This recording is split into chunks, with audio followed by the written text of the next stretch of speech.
তুমি বলতে পারো ছাত্র শিবিরকে জয়েন করানোর জন্য আমাদের এই প্রোগ্রাম করেছে, কিন্তু আমাদের যারা বোনরা আছে তারা তো ছাত্র শিবিরে চাইলেও জয়েন করতে পারবে না, তাহলে তাদেরকে কেন আয়োজন করলো? মেয়ে বোনরা বলতেছো যে তাহলে ছাত্র শিবির মনে হয় নারী বিদ্বেষী নাকি? হ্যাঁ, নারী বিদ্বেষী। ছাত্র শিবির মনে করে তোমরা হচ্ছে ছাত্রী, তোমাদের নিজস্ব একটা স্বকীয়তা আছে। বাংলাদেশের যত ছাত্র সংগঠন আছে প্রত্যেকটা ছাত্র সংগঠনের নাম ছাত্র দিয়ে তৈরি হয়। যেমন কেউ যদি ছাত্র দল করে, তুমি একটা মেয়ে যদি ছাত্র দলে জয়েন করতে চাও, তাহলে তোমার যে ছাত্রী, এই ছাত্রীকে বিসর্জন দিয়ে তোমাকে পরিচয় দিতে হয় আমি ছাত্র দলের কর্মী। ছাত্র শব্দটা কি কমন জেন্ডার? ছাত্র শব্দটা কি কমন জেন্ডার? হ্যাঁ নাকি ম্যাসকুলিন জেন্ডার? আর ফেমিনিন জেন্ডার হচ্ছে ছাত্রী। তার মানে তুমি যদি তাদের সংগঠনে যুক্ত হইতে হয়, তোমার ছাত্র শব্দটাকে, ছাত্রী শব্দটাকে বিসর্জন দিয়ে ছাত্র পরিচয় বহন করে তোমাকে সংগঠনে ঢুকতে হবে। ছাত্র শিবির বলে তোমার আলাদা একটা সম্মান আছে, তুমি কেন ছাত্র পরিচয় বহন করবা? তোমার জন্য আলাদা প্ল্যাটফর্ম আছে, তোমার জন্য ছাত্রী সংস্থা আলাদা একটা প্ল্যাটফর্ম আছে, সেখানে গিয়ে তুমি অংশগ্রহণ করবা, সেখানে তুমি ছাত্রী পরিচয় দিবা, সেখানে গিয়ে তুমি লিডারশিপ গ্রো করবা, সেখানে গিয়ে তুমি প্রধান হতে পারবা। বাংলাদেশে কোন ছাত্র সংগঠনের সভাপতি মেয়ে হয়েছে তোমরা দেখেছো কখনো?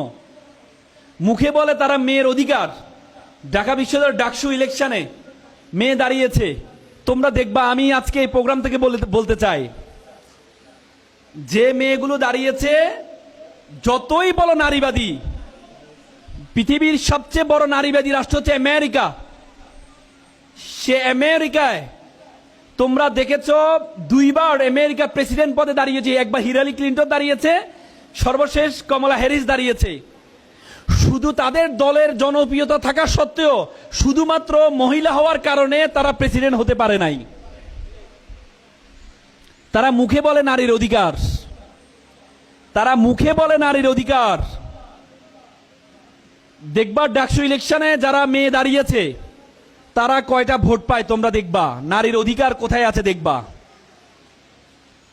এজন্য ছাত্র শিবির মনে করে যারা ছাত্রী সংস্থা আছে, যারা ছাত্রী আছো, তোমাদের জন্য আলাদা একটা প্ল্যাটফর্ম আছে। আর ছাত্র যারা, তোমরা শিবির করতে হবে না। তোমরা যদি প্রত্যেকে দেশপ্রেমিক হয়ে যাও, তোমরা যদি প্রত্যেকে মাদক ছেড়ে দাও, তোমরা যদি প্রত্যেকে পড়াশোনা করো, তোমরা যদি প্রত্যেকে তোমাদের ধর্মের অনুকরণ মেনে চলো, তাহলে ছাত্র শিবির করা লাগবে না। আমার মনে আছে ঠিক আজ থেকে 20 বছর আগে আমি তোমাদের মতো A+ পেয়েছিলাম। ছাত্র শিবির আমাদের জন্য চমৎকার একটা আয়োজন করেছিল। সেই সংবর্ধনা অনুষ্ঠানে ঢাকা বিশ্ববিদ্যালয় থেকে এক ভাই আসছিলেন। সে ভাইয়ের বক্তব্য শোনার পর আমি একটা প্রশ্ন করেছিলাম। আমি বলেছিলাম যে ভাইয়া, আমি ঢাকা বিশ্ববিদ্যালয়ে ভর্তি হতে চাই, আমি এটা অজপাড়া গ্রামে পড়াশোনা করেছি।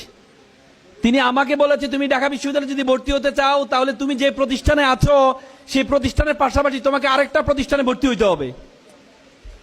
তা আমার একটা খটকা লাগলো, একটা প্রতিষ্ঠানে পড়ছি আবার আরেক প্রতিষ্ঠানে ভর্তি হইতে হবে, এটা কেমন কথা? তখন তিনি আমাকে বললো, আমি বললাম ভাই সে প্রতিষ্ঠানের নামটা কি? তিনি বললো সে প্রতিষ্ঠানের নাম হচ্ছে বাংলাদেশ ইসলামী ছাত্র শিবির। সেদিন ওনার কথাটা আমার বিশ্বাস হয় নাই, সেদিন ওনার কথাটা আমার বিশ্বাস হয়নি। পরে দেখেছি আমাদেরকে A+ সংবর্ধনা দেওয়ার পরে আমাদেরকে কাগজ দিয়েছে যে তোমরা যে 2 মাস বসে থাকবা না, তোমাদের জন্য আমরা ইংলিশ ফাউন্ডেশন কোর্সের ব্যবস্থা করেছি। আমাদেরকে ইংলিশ ফাউন্ডেশন কোর্সে ভর্তি করাই দেয়। তারপরে যখন ইন্টারে ভর্তি হলাম, আমাদের জন্য নবীন বরণ আয়োজন করেছে। করার পর আমাদের জন্য একাডেমিক কোচিং সেন্টার নিয়ে আসলো, বললো যে একাডেমিক কোচিং সেন্টারে ভর্তি হও, ভর্তি হয়ে এসএসসির মতো এসএসসিতে তুমি A+ নিশ্চিত করো। ইন্টারও A+ পেলাম। পাওয়ার পর ছাত্র শিবির বলল, তুমি যদি মেডিকেলে ভর্তি হতে চাও তাহলে তোমার জন্য রেটিনা মেডিকেল কোচিং আছে, তুমি যদি বিশ্ববিদ্যালয়ে ভর্তি হতে চাও তাহলে তোমার জন্য ফোকাস আছে। আমাদেরকে গ্রাম থেকে নিয়ে ফোকাসে ভর্তি করিয়ে দেয়। সেদিন ভাইদের এত কেয়ার পেয়েছিলাম। পরবর্তীতে সে 4 মাসের মাথায় ভর্তি পরীক্ষায় 123তম হয়েছিলাম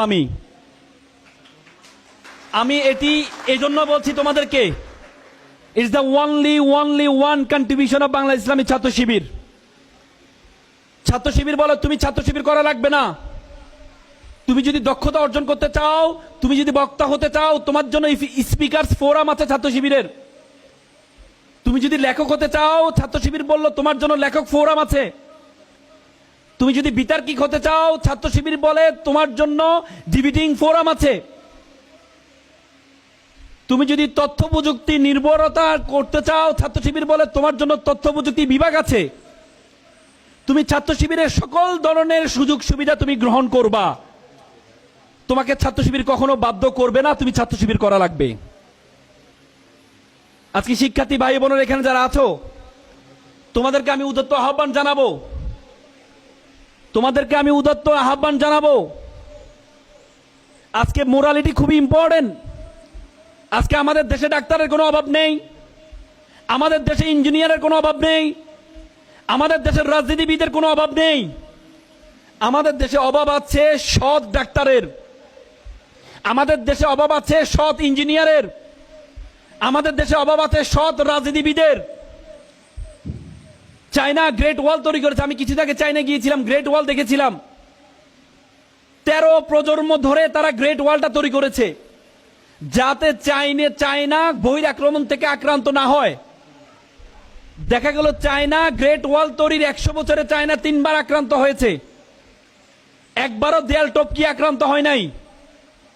বরং দেয়ালের যারা কর্ণধার ছিল তাদেরকে উৎকোচ দিয়ে চায়না 3 বার আক্রান্ত হয়েছে।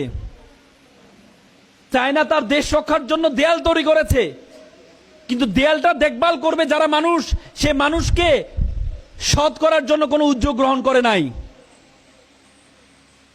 আজকে আমাদের দেশ ধ্বংস হয়ে যাবে যদি আমাদের দেশে যদি সৎ যোগ্য মানুষ তৈরি করতে না পারি। তাহলে ভোলাগঞ্জের মতো পাথর সাভার হয়ে যাবে, মরুভূমি হয়ে যাবে। আজকে আমাদের দেশের রাজনীতি বেড়ে গেছে শুধুমাত্র পেশাবিহীন রাজনীতি করার কারণে।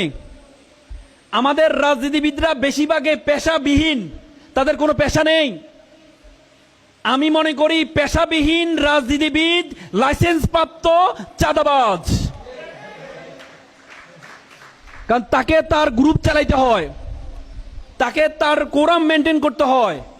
সে কোরাম মেনটেন করার জন্য সে বাধ্য হয় চাঁদাবাজি করতে, নতুবা সে বাধ্য হয় পাথর চুরি করতে। এজন্য আমি মনে করি তোমরা এখানে যারা আছো, তোমাদের সৎ হওয়া ইজ ভেরি ইম্পর্টেন্ট, মোরালিটি নিশ্চিত করা ভেরি ইম্পর্টেন্ট। সুতরাং সেটির জন্য তোমাদের দক্ষ হইতে হবে। আমার মনে আছে আমি একবার একটা পত্রিকা পড়ছিলাম, জয়পুরহাটের একটা ভ্যান চালকের ছেলে আকাশ বুয়েটে চান্স পেয়েছে। বড় প্রথম আলো ফিচার করেছে, বড় করে লিখেছে ভ্যান চালকের সন্তান সম্মানিত পিতার ছবি দিয়েছে বড় করে। বাবা কি আনন্দিত। পরে দেখা গিয়েছে সে পত্রিকার রিপোর্টের 2 বছরের মাথায় সে আকাশ পরবর্তীতে আবরার হত্যা মামলার আসামি হয়ে গ্রেপ্তার হয়েছে। This is the matter to regret. যে কৃতি বাবাকে সম্মানিত করা হয়েছে শুধুমাত্র অনুভূতির অভাবে, শুধুমাত্র আমাদের রাজনীতির ফসল হিসাবে সে তার সহপাঠীকে হত্যা করে এখন মৃত্যুদণ্ডের আসামি হয়েছে।